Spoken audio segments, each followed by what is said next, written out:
Hi guys! Good morning! Kakagising ko lang for today. So, welcome back na naman sa ating YouTube channel. So, ngayong araw na ito guys, ay bago pa lang akong gising at wala pa akong sukli. Tignan naman yung buhok ko. Grabe. So, ngayong araw na ito guys, ay prepare tayo ng pagkain natin ng breakfast. So, meron tayong natira kagabi na lechon manok. Ayun na po yung ating uulamin kasi sayang din naman kasi may natira pa. So, tara, samahan niyo ako guys at magluluto tayo ng lechon fried din na manok. Lechon fried ng tawag kasi nga pinirito na natin. So tara, let's go. So ito na guys, bumaba na tayo sa ating munting bahay.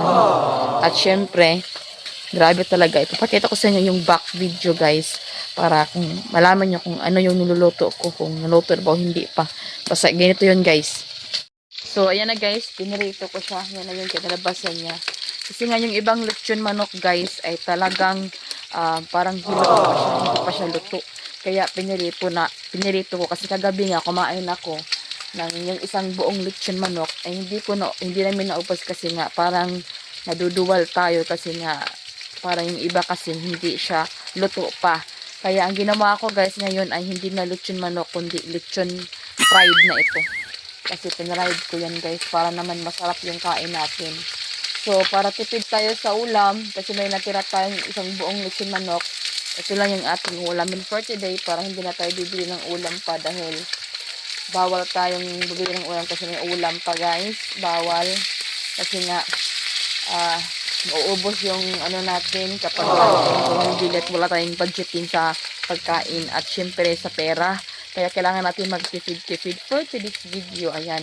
So, naluto ka na yung iba guys. Yung iba naman ay andito pa sa loob ng ating mahiwagang. Ayan. So, lulutuin ko pa yan guys. Lahat sila para kung hindi maubos ngayong umaga ay meron pa tayong ano guys, mamaya pang lunch.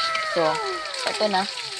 Luto na siya at sigurado ako guys na masarap na ito guys kasi nga naluto na siya talaga ng maayos. Kasi sa lechon manok kasi guys, yung iba hindi luto. Napapansin mo talaga lagi. Kapag bumibili sila ng lechon manok, yung pagrating dito, yung iba parang hindi luto. Kaya ang ginawa ko guys, ay niluto ko siya guys ng maigi. Kaya yun. Yan na guys, napapansin nyo ba? Yan, talagang inano ko yan guys para makain lahat. So, sayang kasi guys kapag hindi natin nakain ito lahat. Kaya, lutuin natin ang maigi. Ayun ako guys. Yung iba, yan. Pinarito ko talaga ito guys. Ayan. Ayan. So, kagabi din nagluto ako ng kanin kasi nga may bisita kami kahapon. Nagmadali ako magluto ng aking anong tawag na to? Ng rice. Tapos, umuwi agad yung bisita guys at hindi na nakapag-araw na ng kainan. So, yung kanin, ano ko dito guys, itatapat ko dito sa may baga para uminit din naman. Para hindi masasayang yung ating kanin.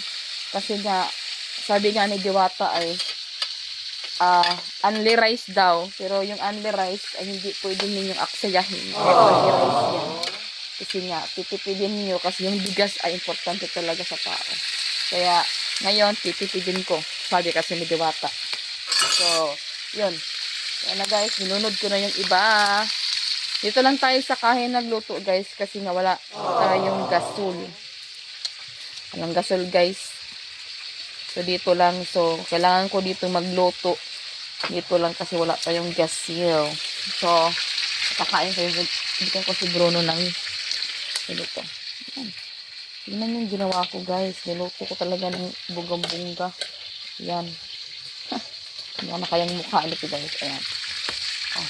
Bigyan natin yung aso natin. Yan. Yan na yung sinasabi ko sa inyo guys na magtitipid tayo. So, itatapat ko na yung kanin dito sa dito. Para naman maluluto. Para naman mainit yung kanin natin pagkain natin. So, ganito lang talaga yung mga tips natin guys.